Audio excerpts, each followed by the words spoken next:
All right, let's jump right into this explainer. Today, we are diving into a truly fascinating topic: how incredible new technology is literally giving doctors their superpowers back.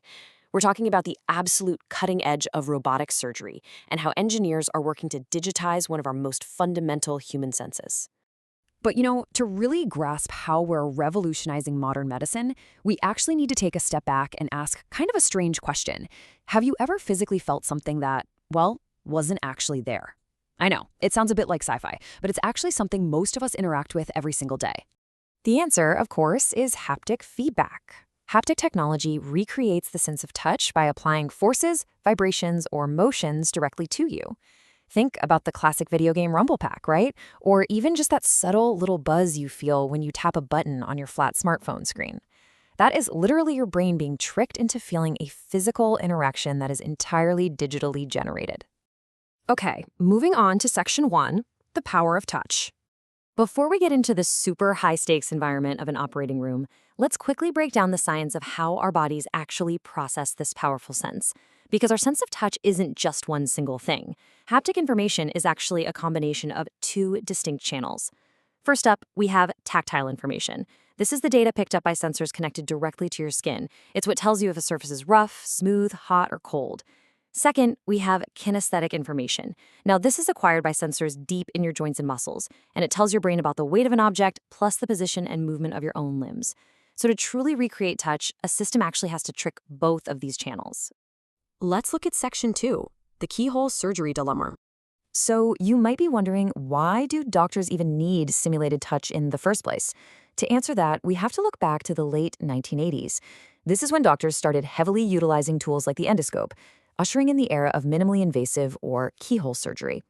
Instead of making large open incisions, surgeons could look inside the body and operate through tiny natural openings, or just tiny cuts, using a long illuminated tube equipped with a camera and cutting tools on the end. Now, as you can imagine, there was a massive trade-off here. The pros were incredible: minimal surgical trauma and significantly quicker recovery times for the patients.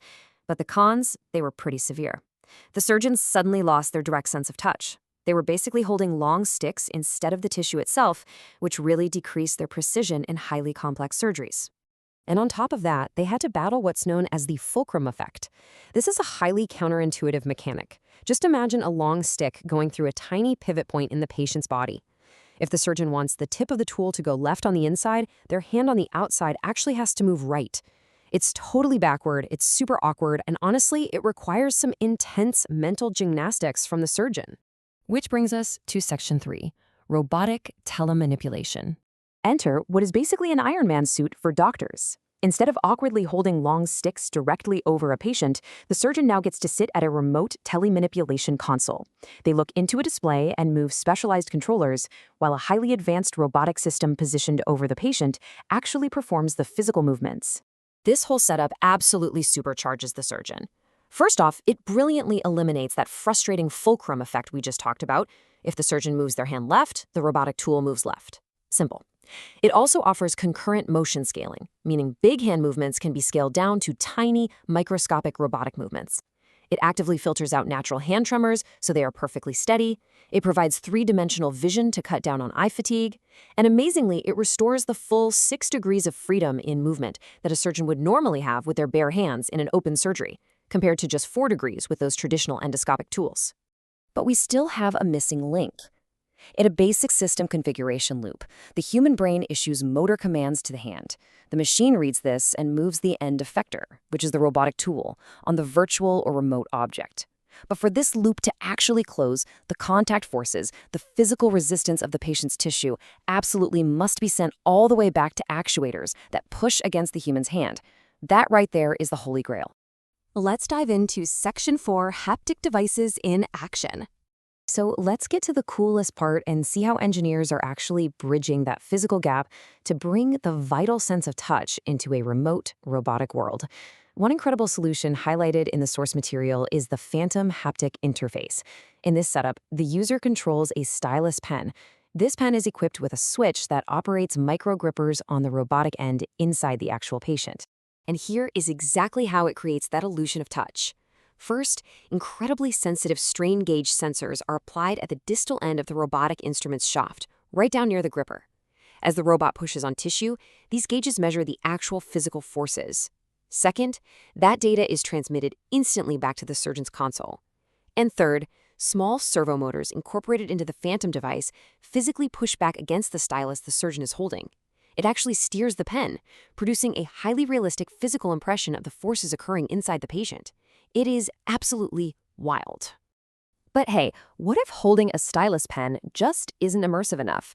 Well, engineers have also developed fully wearable systems, like the CyberGrasp exoskeleton. The CyberGrasp is an absolute marvel. It fits over the user's entire hand like a futuristic robotic glove, sitting mostly on the back of the hand. It adds resistive force feedback to each individual finger, allowing 4 degrees of freedom per digit. By measuring finger angular flexion and applying specific forces, this system lets you actually feel the size and shape of 3D objects you are holding in a simulated virtual world. Comparing these two devices brilliantly illustrates the incredible evolution of haptic interfaces. We've gone from graspable instruments like the Phantom, which are super excellent for tool-based interactions, all the way to wearable exoskeletons like the CyberGrasp, which completely immerse the surgeon's hand, really blurring that line between the physical and the digital.